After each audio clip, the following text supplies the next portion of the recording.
Bienvenidos a Las Cosas Como Son. Tenemos acá con nosotros hoy día a mi querido amigo y colega Hugo Guerra y a los panelistas invitados, el ex congresista Álvaro Gutiérrez, el hombre que descubrió la podredumbre del régimen, y al coronel Osvaldo Zapata, quien acaba de publicar un libro donde desnuda al presidente Ollanta Humala. Bienvenidos, buenos días. Buenos días a todos los televidentes de Señor Gutiérrez, Las Cosas Como Son. ¿Cómo son las cosas? ¿Cómo fueron las cosas? Bueno, creo que las cosas las hemos dicho en su momento claras y con la verdad, que es lo más importante, ¿no? Que la opinión pública debe saber la verdad. Lo que la señora Nadine Heredia ha venido construyendo este partido nacionalista que llegó al gobierno en el 2011 con sus agendas que llegaron a mi domicilio y que hoy día pues todo el Perú sabe, ¿no? Y que esto va a dar muchas respuestas a muchas grandes investigaciones que se están haciendo en el Perú y en el extranjero.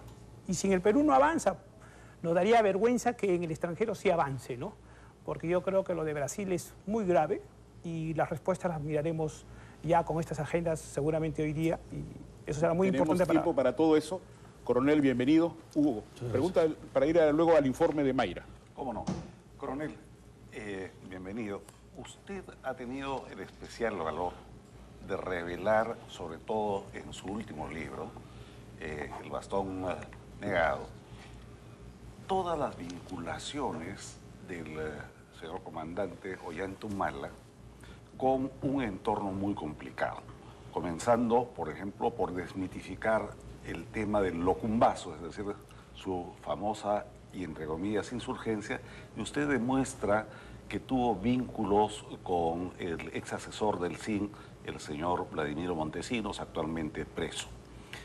Quizá para empezar a empatar las dos historias, la de las agendas con los orígenes, ¿por qué no nos resume qué pasó en ese momento y cómo es que Ollanta Humala termina llegando al poder de una manera bastante sorprendente? Muchas gracias por la invitación. En principio, voy a tratar de resumir, digamos, uno de los capítulos del libro, toda vez que el libro, de otra forma, resume y reúne, digamos, temas muy puntuales, independientes, en donde el tema del locumbazo, en todo caso, del falso levantamiento de Locumba, es uno de ellos. Claro. Definitivamente, Humala quiso copiar, digamos, rememorar a Fidel Castro, en el sentido que el partido, por ejemplo, en Cuba, tenía una partida de nacimiento heroica, gloriosa. Entonces, Humala necesitaba de una partida de nacimiento gloriosa, y esa es, precisamente, para él, su gesta de Locumba, y para el resto de ciudadanos, el falso levantamiento de Locumba.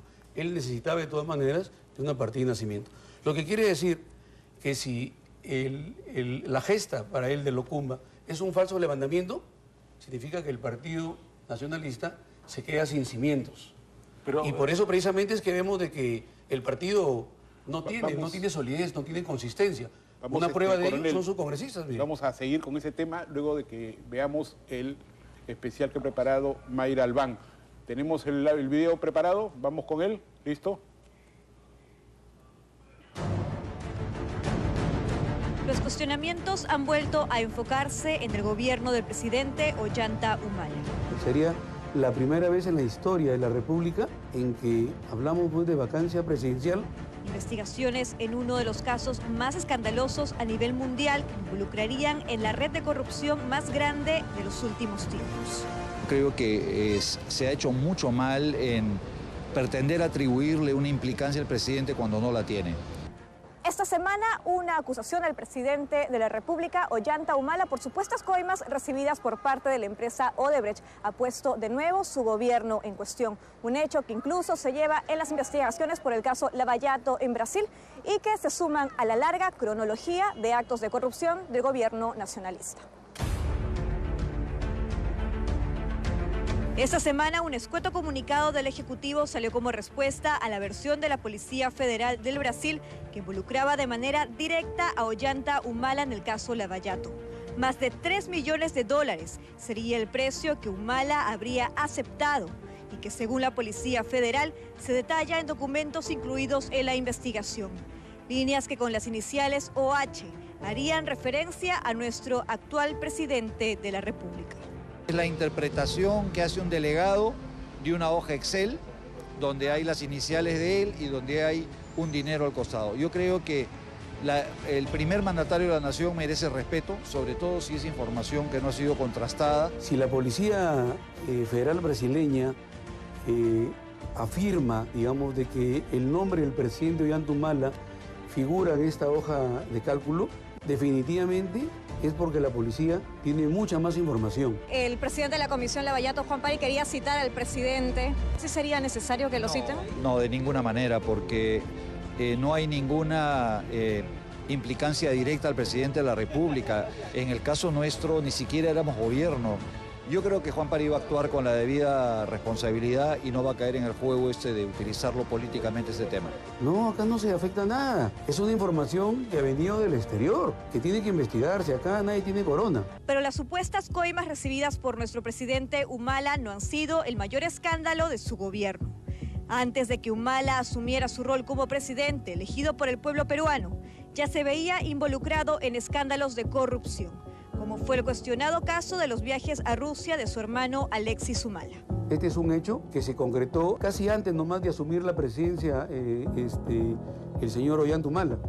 Y sin embargo, fíjese, ya estamos por terminar el gobierno de Ollanta Humala y yo no veo visos realmente de que se conforme una comisión para determinar responsabilidades en el tema pues, del señor Alexis. A pesar de que la misma Comisión de Fiscalización del Congreso recomendó hacer una denuncia fiscal por 3 delitos cometidos por Alexis Humala: usurpación de funciones, ya que se presentó ante la embajada rusa como representante de la Cancillería sin serlo, lavado de activos por la empresa Krasny, de la que es socio, y otros ligados al trabajo específico que fue a realizar el país europeo, aún 5 años después no se ha esclarecido la investigación. Eso va a quedar en el olvido. Otro tema cuestionado por la forma y fondo fueron los 730 millones de dólares que desembolsó el gobierno peruano como compra secreta para armamento para las Fuerzas Armadas y un jet privado de lujo totalmente innecesario, valorizado en $6.400.000, para el uso exclusivo de la pareja presidencial. Yo la verdad no comprendo por qué el ejército se empecinó en adquirir un jet de lujo, Cessna 560 XL, para uso exclusivo de la pareja presidencial. Entonces, el ejército, comprar un jet, el comandante general del ejército se desplaza como un soldado, se desplaza en un helicóptero. Esta millonaria compra incluía 24 helicópteros traídos de Rusia, que incluso antes de las 150 horas de vuelo ya se habían malogrado. Definitivamente, las compras, al menos de los helicópteros, sí han sido necesarias, ¿no?, para el combate en el Brain, a pesar que no hay logros. Sin embargo, uno de los mayores escándalos de corrupción de este gobierno son las famosas agendas de la primera dama, tema del cual se han desprendido varios otros cuestionamientos, como la responsabilidad de la pareja presidencial en la muerte de Elmer Fasabi. Las agendas no han hecho sino marcar una característica que han tenido los gobernantes de este último lustro, que es la mentira. Aunque ya se ha determinado que las agendas sí le pertenecen a Nadine Heredia, todavía se cuestiona el contenido.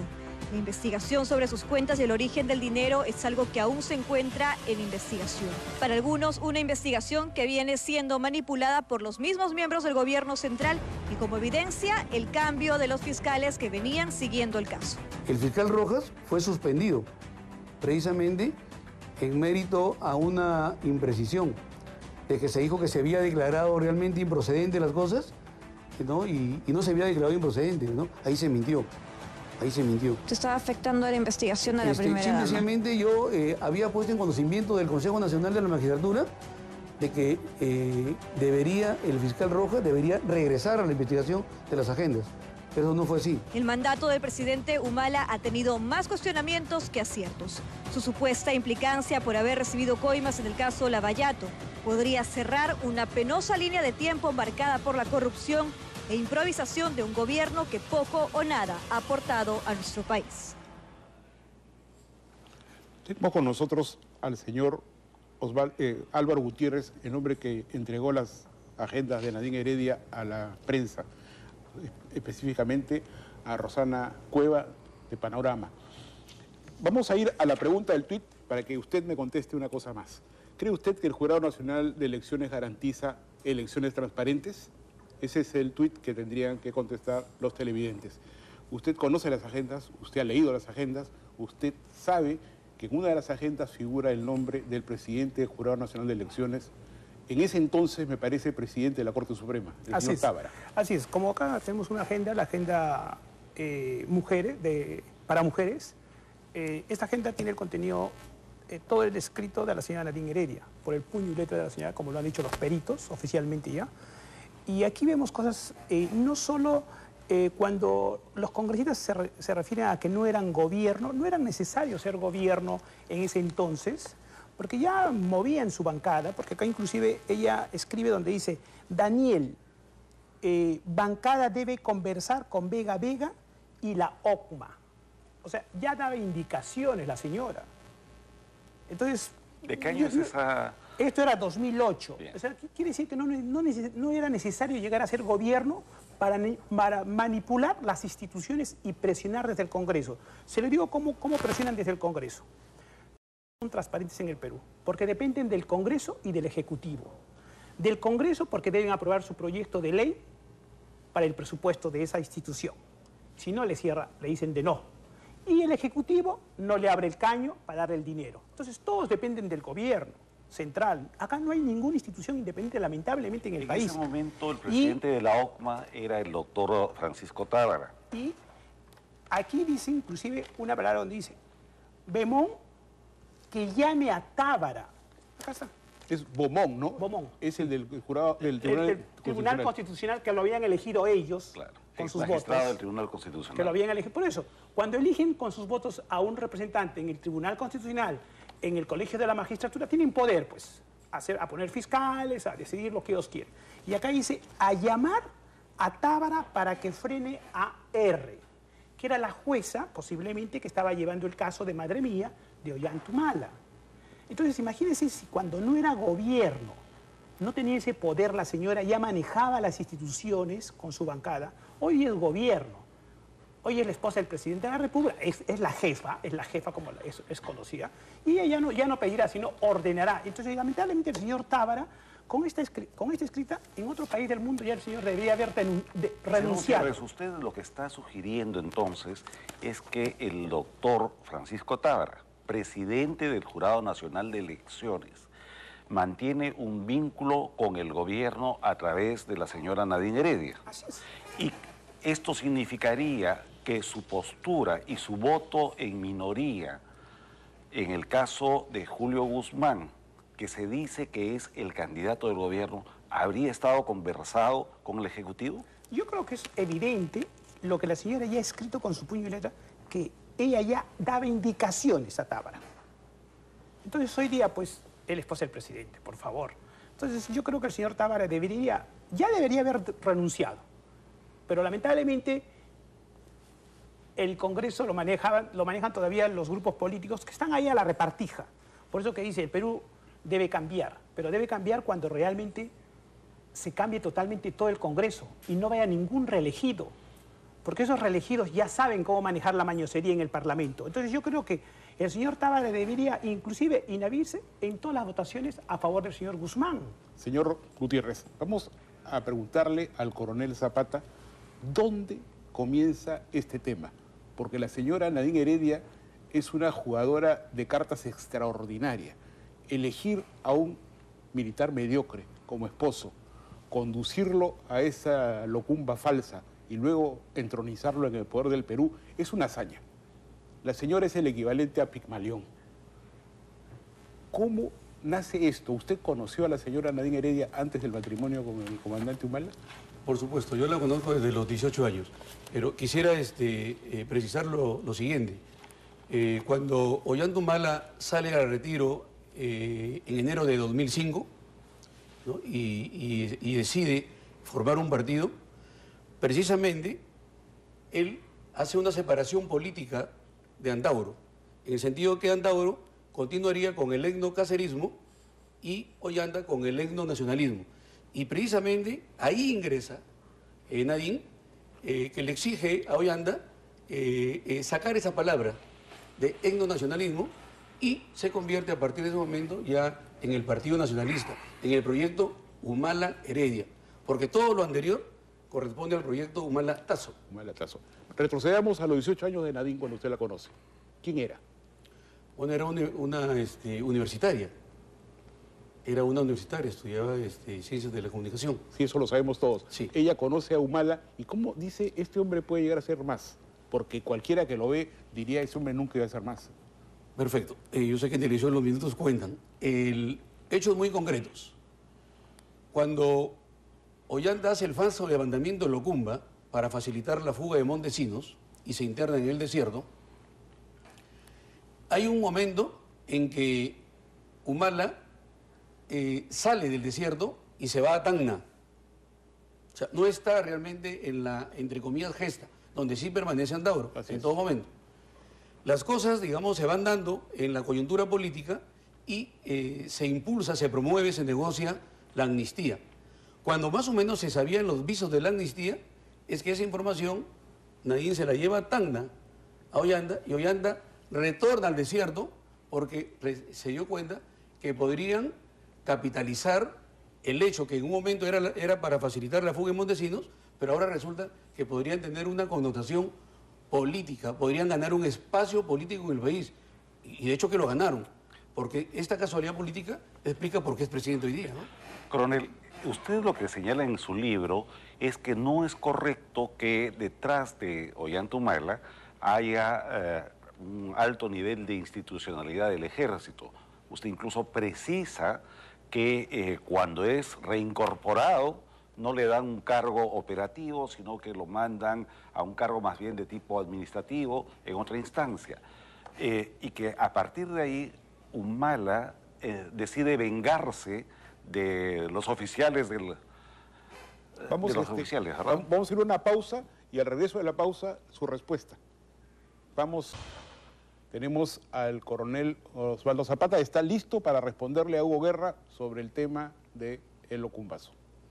En realidad, no solo el Locumbazo, que ya ha quedado bastante explicado que es ilegítimo y que fue una farsa, pero más bien a partir del momento en que el señor Humala es reincorporado a las filas del ejército y no le dan un cargo operativo, sino uno de tipo administrativo, y parece que ahí comienza todo el proceso, diríamos que de venganza o de transformación indebida de los órdenes de mérito, que ahora que es presidente vemos cómo ha alterado los ascensos, en fin. Claro. Yo, de una u otra forma, yo en el libro menciono esto, ¿no? Cuando Humala no hay que olvidarse que él es expulsado del ejército. O sea, ese es un hecho innegable. Él es expulsado por vía disciplinaria. Que una situación política de amnistía lo reincorporó es otra cosa. Bueno, cuando él sale, digamos, del ejército y comienza a dar sus primeros pasos en la política, la oficialidad, digamos, tenía una desconfianza de él, una desconfianza generalizada. Por eso es que yo en el libro hablo de un alineamiento de la oficialidad respecto a él. ¿Por qué? Porque cuando él se convierte en presidente electo, él tuvo que negociar con la oficialidad el perdón, porque él es así. Él negocia el perdón a cambio de servilismo y sumisión. Y todos los oficiales que él ha dejado cerca de él son serviles y son sumisos. Por eso que en una parte también se menciona el plan Polo Verde, que es precisamente neutralizar las aspiraciones de otros oficiales. Y que eso es un hecho real. Eso es casi como el acto de sujeción de Montesinos. Mucho más, porque ya tenía, digamos, un proyecto político para no dejar el poder por 15 años. ¿no? Con la señora como sucesora, al estilo de los Kirchner en Argentina. Así es. Vamos a las agendas nuevamente, excongresista, señor Gutiérrez. ¿El señor Tábara aparece más de una vez en las agendas?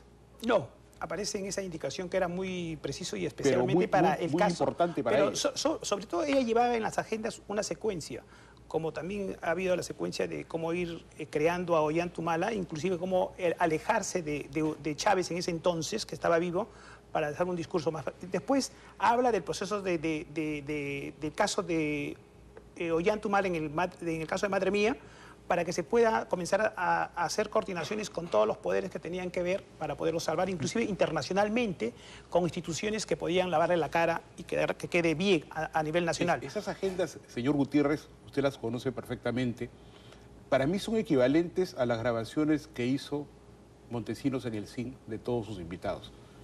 Yo creo que sí. Es yo para creo que, autoinculparse plenamente. Yo creo que ¿Por qué mucho más. hizo eso? ¿Por qué guardó en las agendas tanta información tan valiosa? Porque la señora seguramente en ese entonces tenía que anotar, porque cualquier persona, en ese entonces todavía no se utilizaba mucho el WhatsApp, no había mucho otros no medios. eran seguras porque alguien las cogió y se las pasó a usted.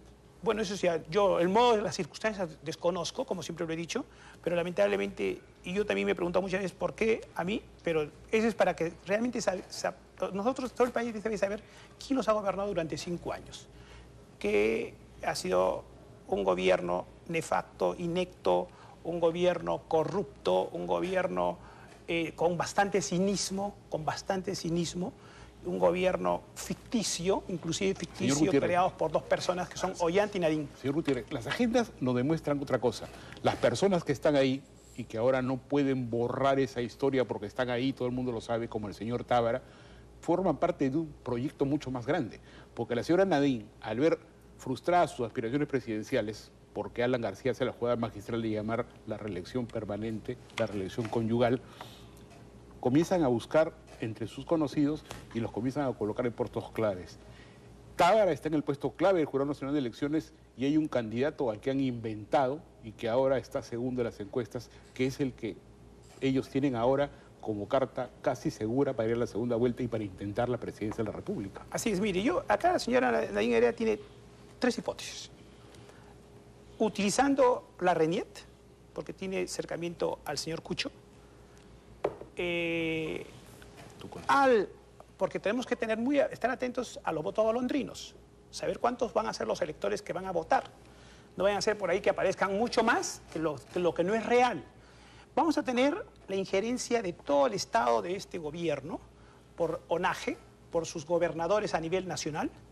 Vamos a tener, ya lo tenemos al Jurado Nacional de Elecciones que le está favoreciendo para crear este candidato que puede ser su candidato de la impunidad por los 5 años, el señor Julio Guzmán, o tenemos otras alternativas que no nos debemos olvidar ni dejar de lado, que el que lo mandó y lo salvó al señor Ollanta Humala fue el señor Paniagua. Entonces, Barrenechea, hay un gran acercamiento con Vitocho, que fue cuando lo pusieron como presidente de la comisión de López Meneses, lo primero que fue a coordinar con el presidente. Entonces, señor Verónica y Guzmán. Son los... puntualmente, ¿en las agendas se llega a mencionar a Julio Guzmán? No, todavía no, porque no lo conocían. Bien. Lo que usted está sugiriendo es muy grave y me gustaría también conocer la opinión del coronel Zapata. Usted está estableciendo un vínculo claro entre Nadine Heredia, Ollanta Humala y Francisco Tábara, presidente del Jurado Nacional de Elecciones. Hay una cosa que a todos nos ha llamado la atención. Más allá de cualquier disquisición jurídica, es sumamente llamativa la posición del doctor Tábara, que va en contra de la mayor parte de miembros del mismo jurado y que permite un resquicio para que Guzmán siga en carrera. Usted, coronel, considera que hay, yo no soy partidario de las teorías del complot, pero considera que hay un movimiento subterráneo que nos está orientando en ese sentido. Sí, definitivamente. Yo pienso que hay una articulación del poder, ¿no? Y esto lo podemos ver ya como hace un momento mencionó Álvaro Gutiérrez, ahí habla sobre el caso de Vega Vega. Y casualmente yo en el libro ahí afirmo, porque el doctor César Vega Vega, un amigo de muchos años, él siempre me comentó que él le había salvado la vida al actual presidente, ¿no? A Ollanta Humala, en el tema del andahuaylazo. Entonces, definitivamente, respondiendo a la pregunta de Francisco Tábara, efectivamente es parte de esa articulación, digamos, oscura del poder. Porque no se olvide que acá, ellos, bueno, tampoco no son tan tontos, ¿no? Ha lanzado 2 proyectos, ¿no? El proyecto Urresti, que viene a ser como una suerte de su Yaris, por llamarlo así, y el proyecto Guzmán, que viene a ser como su Avensis, ¿no? En este punto creo que es muy importante resaltar lo siguiente. Las imputaciones que directa o indirectamente se están haciendo en torno al presidente del Jurado Nacional de Elecciones en esta entrevista son sumamente delicadas y creo que corresponde al doctor Francisco Tábara salir de inmediato a hacer precisiones, a deslindar, porque un silencio eventual de su lado significaría aceptar, ¿no es verdad?, que estos vínculos. Lo mismo, y también hago la pregunta, en este caso al coronel Zapata, ¿qué otra cosa que ha ocurrido estos días y que llama poderosamente la atención? Nunca, en mi experiencia de 3 décadas siguiendo la política, había visto que un funcionario de alto nivel del Estado salga a hacer una denuncia a través de sus órganos de prensa institucionales y decir que lo están amenazando de vida, ¿no? De muerte. De muerte, perdón, y que además se ha tomado la decisión de dotarlo de 16 efectivos. Jamás he visto que un órgano de seguridad diga cuántos efectivos protegen al dignatario. ¿Qué opina usted en su experiencia, coronel? Bueno, definitivamente el aparato de poder tiene diseñado todas estas medidas de seguridad. O sea, yo la verdad, yo no creo que el presidente del Jurado Nacional haya sido amenazado de muerte. Más bien, O sea, que es una farsa, dice usted. Yo la verdad que no le creo. Yo más bien, lo que apelo más bien es a otro órgano constitucional, que tenemos, que es el Ministerio Público. Por ejemplo, yo no sé por qué hasta ahora, ustedes imaginan la cantidad de investigaciones a cargo del Ministerio Público y las cuales han tenido como una acción colateral el impedimento de salida del país. Por ejemplo, yo no sé por qué hasta ahora no se puede disponer esto en relación a la investigación que se lleva a cabo por las agendas. ¿Qué? ¿Tiene miedo el Ministerio Público? ¿Por qué no actúa? ¿Qué esperamos? Yo quisiera, antes de dar pase a la siguiente pregunta, hacer un pedido a mis colegas periodistas dedicados a la investigación. El señor Tábara es un hombre que muere por asistir al comedor de un famosísimo club que está situado en la Plaza San Martín. No sé si alguno puede conseguir a un mozo para que le diga con quiénes ha almorzado el señor Tábara en las semanas anteriores.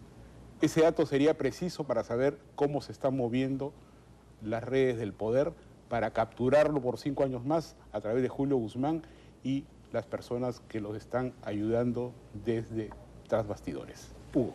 Sí, bueno, después de lo que acaba de mencionar Fernando, de las explicaciones que nos da el coronel y el señor Gutiérrez, subrayo que estas denuncias son de tal magnitud que si no se aclaran, el presidente del Jurado Nacional de Elecciones, en pleno proceso, o tendría que inhibirse o hacer un descargo inmediato.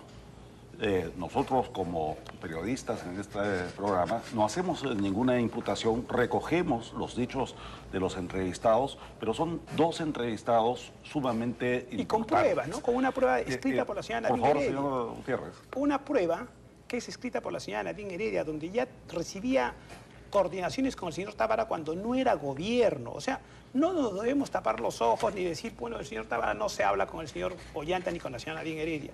Yo, mire, yo se lo digo, hoy día se lo digo.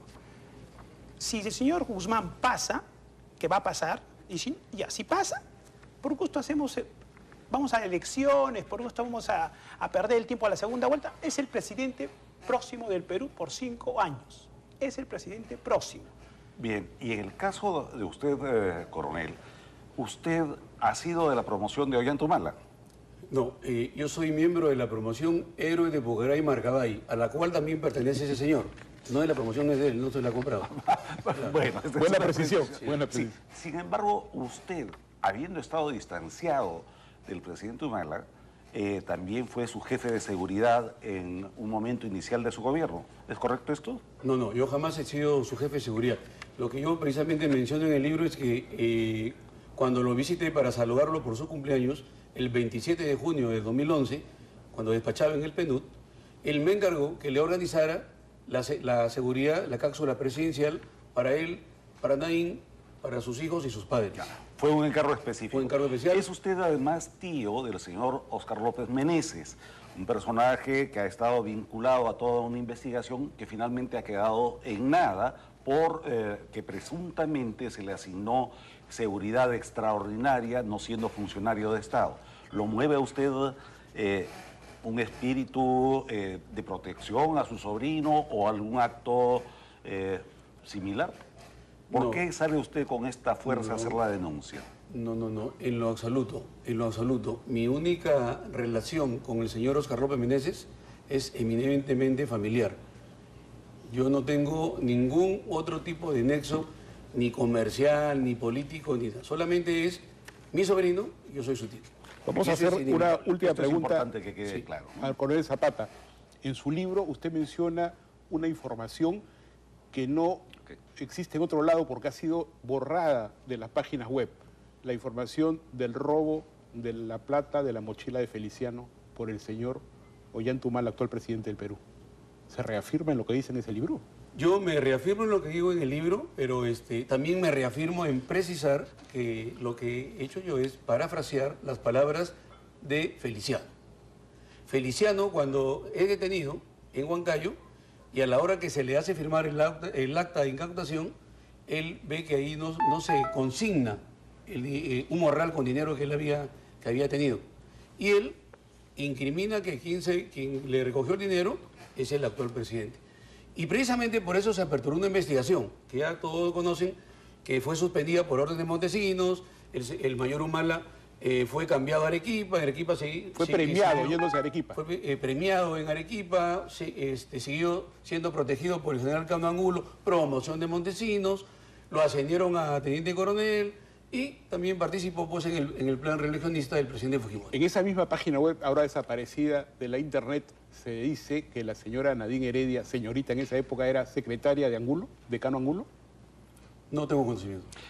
Quizá, Fernando, muy rápidamente, en beneficio de quienes nos están viendo, ¿por qué el señor Gutiérrez no nos recuerda por qué tiene que seguir la investigación en torno a los vínculos eventuales entre el presidente Humala, la señora Heredia y Lavallato? Y la misma pregunta, para cerrar un poco el bloque, se la haría igualmente. Un minuto cada uno, por favor. Bueno, yo puedo decir a todos los televidentes que no se pierdan hoy día Panorama, porque van a encontrar la respuesta con las agendas de la investigación de la Policía Federal y que realmente sí llegaron los 3 millones de dólares al Perú. Gracias. Coronel. Sí, muy puntual. Un antecedente. No hay que olvidarse que existe un colaborador eficaz, el 01-2015, que afirma que el señor Barata le entregó $400.000 para la campaña presidencial en 2006 a Ollanta Humala. Y con respecto a lo de Lavallato, me afirmo lo que digo en el reportaje, que para que la policía realmente afirme esto, es porque tiene mucha información.